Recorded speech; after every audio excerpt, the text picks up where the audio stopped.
Welcome to the Art of Procurement podcast with your host, Philip Eidson. Here, thought leaders share the trends, strategies, and tactics that you can use to elevate the role of procurement and your career. Hi there, and welcome to today's Art of Procurement interview, powered by SIG, and I'm your host, Philip Eidson. And today's show is part of a mini-series of 6 different episodes that I recorded all live at the recent SIG Fall Summit. And this being a live recording, you'll be sure to hear some background noises from baristas making coffee to venue employees taping wire to the carpet. Lots of different little noises in between. We actually had a booth set up in the main corridor of the conference venue, so you're sure to get the atmosphere from the event from those interviews. And so for this mini-series, I'm actually going to jump straight into the conversation. You'll hear me introduce the guest as we get going with the conversation. So with that being said, let's roll the tape.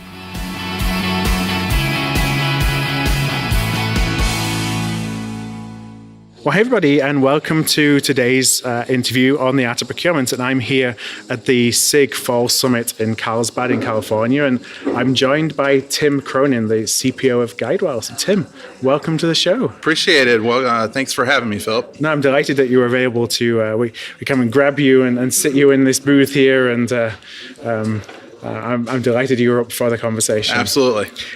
What I'd love to know just to start with is, what is GuideWell for listeners who aren't familiar with the GuideWell name? No, absolutely. Great question. So GuideWell is a health solutions company headquartered in Florida, made up of several different businesses, including the leading health insurance company in Florida. We have a marketing company that focuses on consumerism, a government contract that processes claims for Medicare. All of our businesses are centered around the member and the health insurance space. Okay. What I'd like to do today is talk a little bit about your journey with sourcing business models. It's something that Kate Vitasek has actually been on the show before, and I'll link up to that in the show notes, just so listeners can go and kind of recap what that is about. For the most part, at least, I think we'll touch on it a little bit. But before I go there, and the reason that we're talking about that as a topic is it's something that you and Kate presented here at the summit. Before I go there, just again, to tee up a little bit of context for listeners. Sure. Where are you in your procurement journey at GuideWell? So no, another great question. So we have businesses that have been around for 75 years, and we have businesses that have been around for a year and a half, let's call it. So we have had to transform procurement to obviously be more agile and be able to satisfy a regulated company, and also a company that needs to move at the speed of light in order to grow. So it's been an interesting process for us as we've gone through process standardization, a huge emphasis on talent development, and a huge emphasis on being able to think differently and be able to react to the different deals that we put together, not only to protect the company from a risk, but also to provide that value back to our internal customers who all have different goals and different directions that they're going in. And so as a regulated, or being in a regulated environment, I'm assuming risk is a huge part of what you do. Absolutely. And this is where, sourcing business models was a great solution for us. We found that the risk attributes that we knew about that are very crisp and clear and had defined activities that had to happen afterwards, we knocked those out of the park, right? It was the risk attributes where you had to think about different things and make judgments that not trying to be a Monday morning quarterback and making bad decisions or things like that. A bad decision could be a great learning exercise. But we really needed to find out a way to blend those really binary attributes to the real kind of strategic thought attributes and put together a full supplier model. And what kind of risk attributes are you talking? So it's as simple as things. Do our suppliers have access to personal health information, which is called PHI, which there are several activities that we have to have in place, audits, things like that. From a data protection. Exactly. And that's a huge piece in any company, and especially in a health insurance company. The the health records are worth a lot on the black market, and we do everything we can to protect our members' information. It could be something as easy as background check requirements, but we service multiple customers in the government arena, and each of them have different requirements. Right. And we have to be able to take a state contract, a local contract, a federal contract, and put those all together with maybe one relationship that may be servicing all those different customers. So an interesting and sometimes tangled web. Right. And would each one of those have different regulatory requirements Absolutely. as well? Absolutely.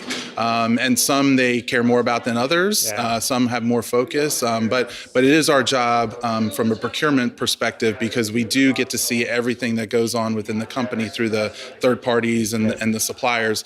We have to make sure that those are all put in place so that we are protecting the company. You talked a little bit earlier as part of your journey being talent development.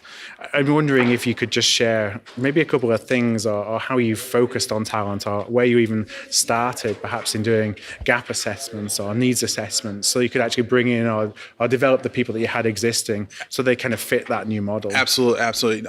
So I was very lucky when I joined GuideWell that I inherited a great team, and we were able to really kind of go through and augment the skills that we already had.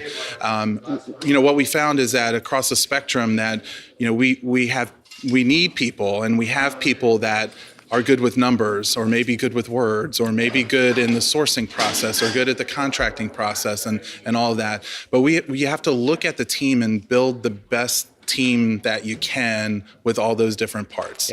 Gone are the days of a one size fit all. I'm going to be able to, find that purple squirrel, I think they call it out there, to be able to do everything. But how do we do that? And then how do we develop the skills that those folks may be missing?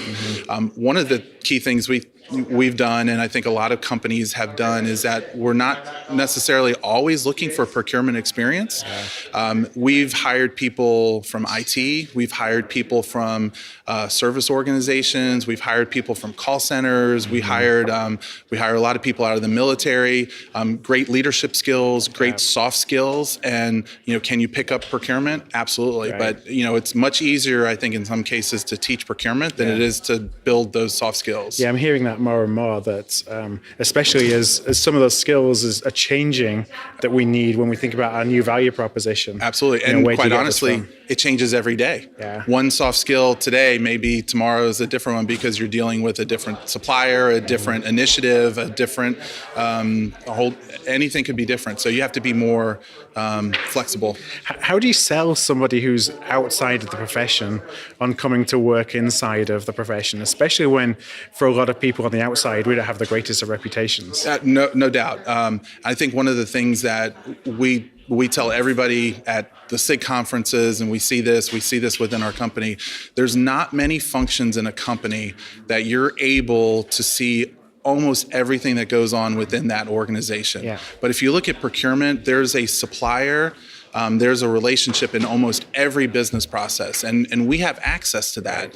And shame on us if we don't take advantage of that and learn what's going on in the industry and what's going on in our own company. So I think procurement is a great place to be able to see that. I think it's great learning about a company, and you know what? If you come to our team and 2 or 3 years from now you say, hey, I see IT and I want to go work there, outstanding. We've helped out a partner, and it's better for the company overall. I was going to ask actually about that, whether procurement becomes part of the journey of a career rather than a destination. We'd love it to be. I mean, I think that's a great aspiration to have, to be able to bring people in, maybe even rotational or things like that. Our company is, we've tried to do some of those things, and we've tried to kind of build those careers to be able to go to different areas, and whether they go into compliance or legal or finance or things like that. I think it's a great part to have on your resume to be able to have that visibility. Kind of building leaders, and those leaders of the future then will have had experience and understand the value prop of procurement. Plus, when we go back to them later and try to get them to use procurement, we've got a good person who knows us. I want to touch on sourcing business models. I mentioned at the beginning that you've been talking on that at the conference today, and I mentioned Kate shared sourcing business models and the methodology with me in a previous podcast, which I'm going to just link to later. But just a very high level, just as a recap, I wonder if you could share what sourcing business models is. Absolutely. So sourcing business models is somewhat of an evolution of supplier segmentation, but it's much more than that. It measures attributes on the scale of what your relationship you want it to be versus what the economic value can be, but really looks at it broader across the entire continuum of make versus buy, which is kind of an old theory out there that we all know and love, to be able to think about, do you want to have a transactional relationship all the way through? Do you want a joint venture, equity partnership, et cetera? So it was broad enough for us that we were able to take Kate's learnings and apply it across the organization. Yeah. Whether we stay in the contracting part or the relationship side of it, it at least was broad enough that it got buy-in from everybody else because it was all-encompassing. We've used sourcing business models really to redefine supplier segmentation and, more importantly, redefine the activities that happen once you're in that segment. So we've had plenty of cases of suppliers that have failed in certain cases. We've missed maybe some risk attributes. Maybe we segmented down to 150 suppliers and we missed someone who was 152 and what do we do from there? But this really has been a good program that we're able to leverage across our entire supplier relationship so that we're not missing one and just kind of having an arbitrary cutoff. So do you... when you implemented sourcing business models to start with, was it the need to go back and look at all of your supplier relationships and then segment them based on where they fit on that continuum, which then drives what that relationship looks like? Right. And then when you have new suppliers or I want to step back, assuming that we don't know who the supplier is, you have a new requirement. Absolutely. You then look at that requirement and say, that the supplier that we ultimately source that requirement should fit here because of the importance of what it is we buy. Absolutely. And we've had tons of conversations about how to apply sourcing business models to our unique environment. And you're absolutely right. You can use sourcing business models to model a category, a particular supplier. In our case, we think the combination of those two are equally important because we could have a category that's got 20 suppliers in it, and the risk is different than if you had that same category with only one major supplier. So you have to take that into account. But two examples that we presented with Kate at SIG conference for new businesses, we're able to use sourcing business models with a blank piece of paper. No suppliers in existence, kind of what is the health plan of the future, and we're working with that team in order to drive home what relationships we want to build in the future. But then on the existing work and the existing supply base, we've been able to build tools on top of our ERP system that will guide the sourcing professional through SBM to answer the attributes and get to the right category so that we're not spending a large effort in order to resegment everybody, but we're kind of going through all of them as we churn through requisitions. So the requisition in our case starts the SBM process. What are some of the questions that you ask of yourself or of your supplier or of your stakeholder as you're trying to figure out where's the right place to put a supplier? Yeah, and that's one of the great things with Kate and the team's open source toolkit is that it came with 25 questions or 25 attributes that we were able to use, but you have the ability to, fit is more important. So we were able to change the wording to fit our language. We were able to change weights of what we deem to be more important based on maybe our customers or the members. A health insurance company is very different from a CPG company, and you have to put those changes in it. And then we've added a couple questions, quite honestly, that were important in our field. Do they have access to personal health information? That's not going to be on Kate's generic toolkit. But it's a driver of everything you do with a supplier. It's a driver of what we do, and that's how we were able to get her theory into our practice.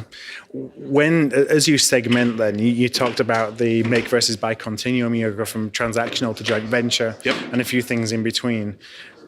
What activities does that drive then based on where a supplier spits out? Absolutely. So if they're a transactional provider, what does that look like? Or it spits out segmented as a transactional supplier versus one that, well, there may not be a JV candidate, but they're certainly very strategic. Right, absolutely. So there's a base level of activities that have to happen regardless of what category you're in. Yeah. The key then is the activities based on the segmentation could be around the contract templates, the sourcing requirements. Do we require, 3 bids? Do we require requests for solutions? Those types of things. So really kind of guiding the process itself. But it's more importantly, post-contract, do we create scorecards? Do we do additional due diligence? What's the governance model that we have with the supplier? We've created what we've called supply chain hubs, right, for categories that are our key business processes. So if you're in a performance-based or a vested type model from the sourcing business model, you're going to funnel into a hub where it truly is category management and strategic sourcing at its core to try to make good business decisions and look at the business risks, not just procurement risk. Right. Has been any surprises as you've segmented, suppliers that have come up in places where you didn't necessarily expect them? Absolutely. And I think for the most part, the key ones, kind of fit where they are. There have been interesting ones where how you answer the question obviously determines everything. And what we're finding is that in a lot of cases, we answer the questions with a very direct answer. Does this customer impact the member? And we would say, yes, they handle calls, they send mail, they do things like that. But the reality of that question is they may create a file that goes to somebody else, that goes to somebody else, that then goes to the member. So it becomes critically important, not only impact, which has been surprising to us, but also having to look 2 or 3 levels down in the supply chain of where it ultimately will impact, either a member or a group or it's like something important. Tiering or finding things that you never really thought about because you only looked at the first tier of activities or even suppliers. That's very similar to like what I've heard, at the conference about, Apple and supply chains and having to look at suppliers of suppliers of suppliers. And, that's a challenge. It's how far do you go down and what resources do you have to get that far down? I did a bunch of work in the summer for a client around supply chain risk management and looking exactly at that, of mapping your supply chains because we don't really even think about it. And then things like that are more obvious for direct materials where you have a physical supply chain. But when you think about virtual supply chains for services, there's still lots of interconnected parts that actually you can map. You just need to think about it a little differently. You're right on. It's that critical thinking and thinking of what if. There's an old saying about having to ask why 5 times until you get to the answer. I think in supply chains we have to ask what if 5 times when we're looking at risk. Did this require a mindset shift within your organization, and what was the change associated with that? So a couple of changes, and it absolutely required a mind shift change. Very persistent on our part about talking about the theory and the strategy out there with sourcing business models.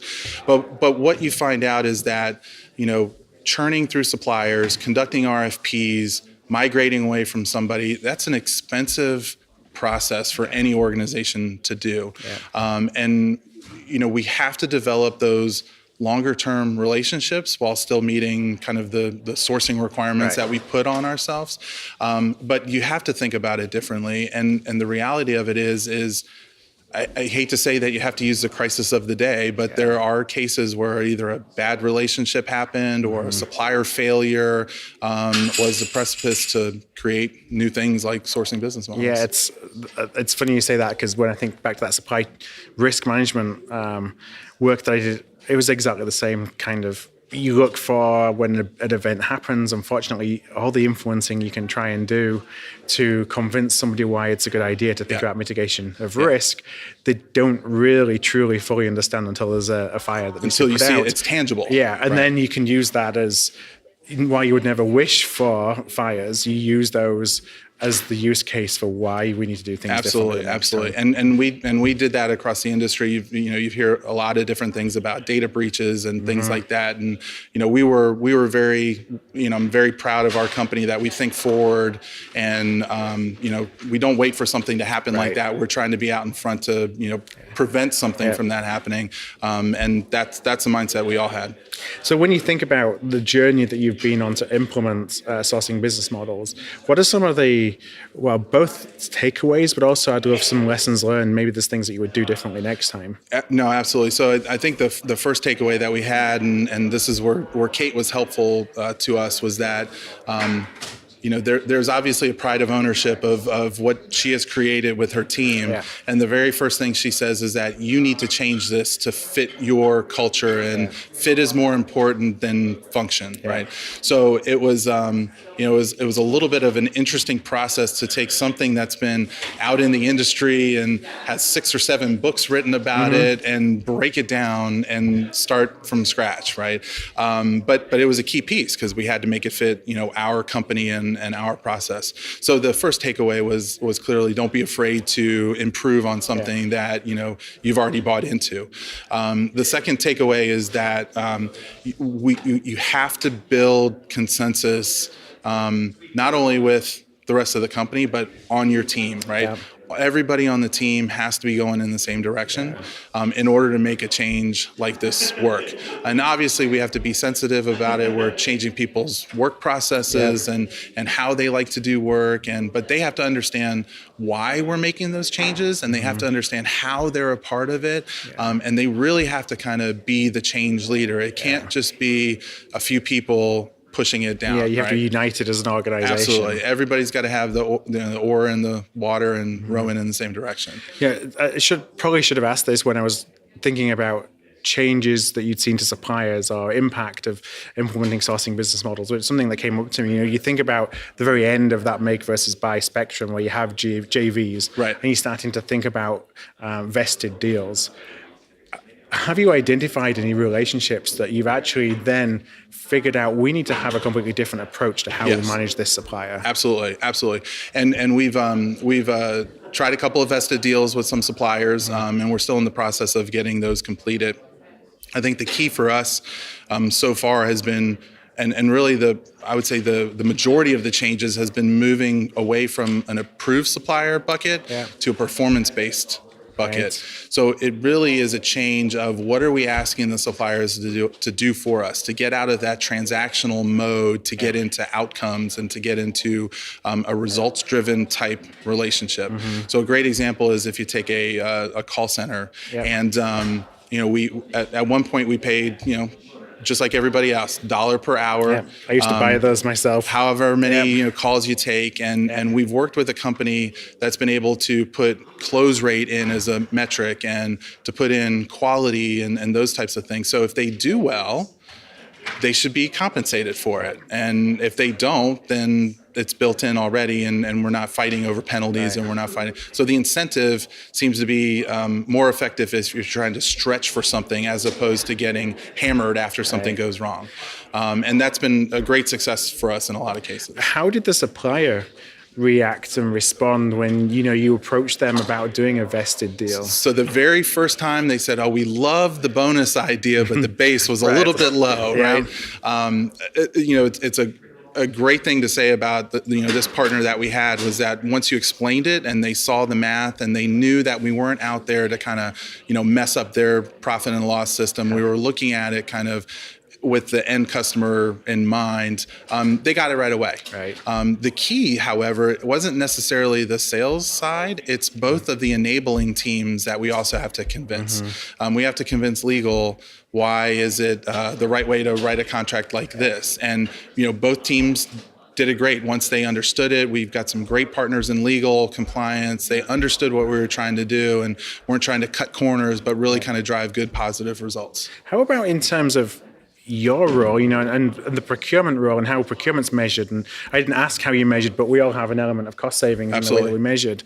Some of these deals are often the deals that have the highest revenue or the highest spend associated with them too, because they're so material to the business. Absolutely. Which takes that off the table in terms of being able to achieve savings in the traditional sense, which isn't a bad thing because we need to think differently about those relationships. Right. But it can sometimes be a tough sell to go back to a CFO or to go back to whoever and say, look, I'm thinking about this deal differently.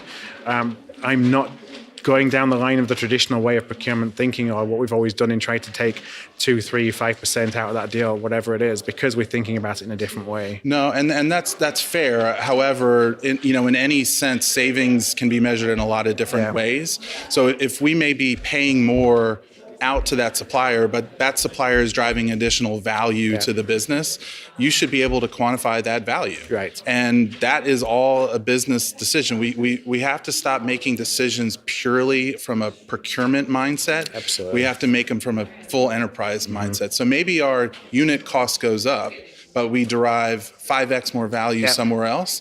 Why shouldn't procurement claim that on their scorecard just like everybody else?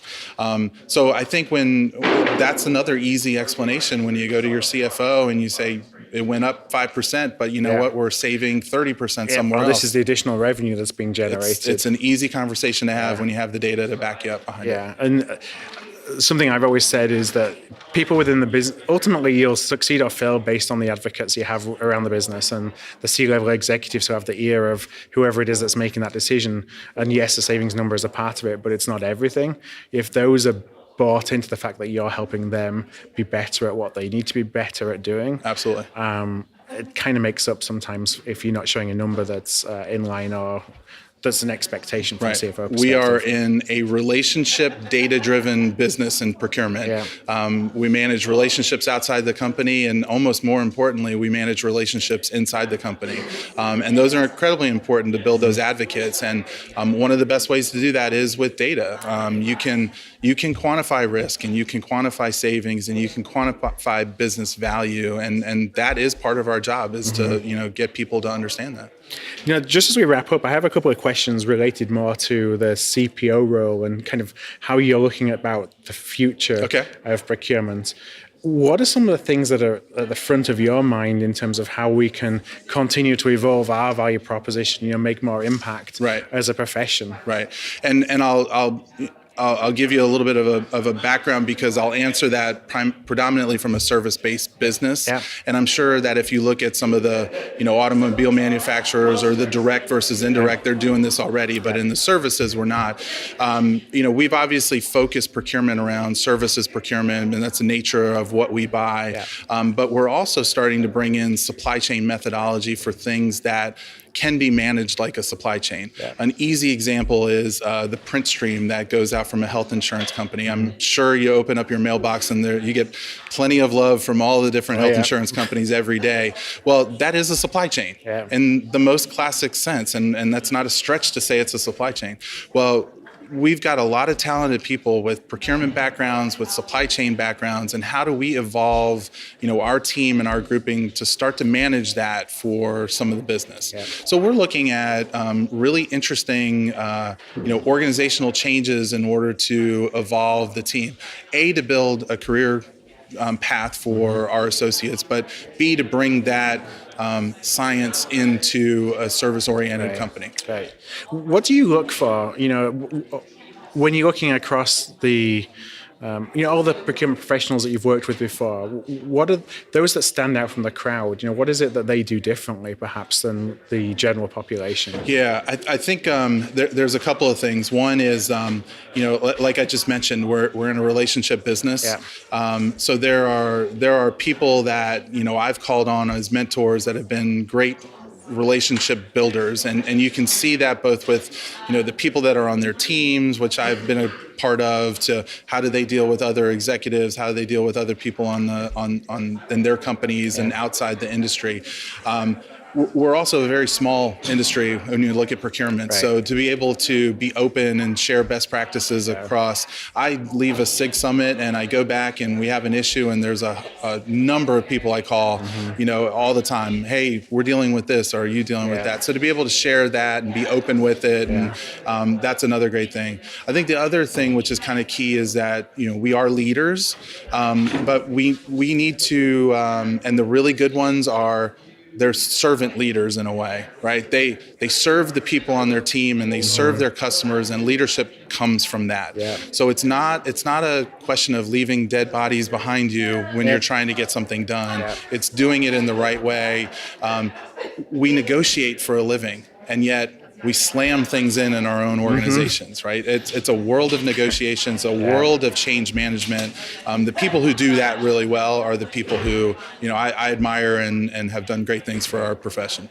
Well, Tim, I want to thank you very much for joining me today on the show. My last question is just the easy one. It's how can listeners actually connect with you, find out more if they'd like to, share some of the things that they're doing, or maybe tap your brain? Where's a good place to do that? Absolutely. So I do have I have two younger daughters, so they've taught me all about social media. Yeah. So I am on LinkedIn. You can look me up there. You can look me up on Twitter at Tim Cronin 24, and more than happy to email me at work. It's tim.cronin@floridablue.com. Okay, great. Well, what I'll do is I'll include all those contact details in our show notes.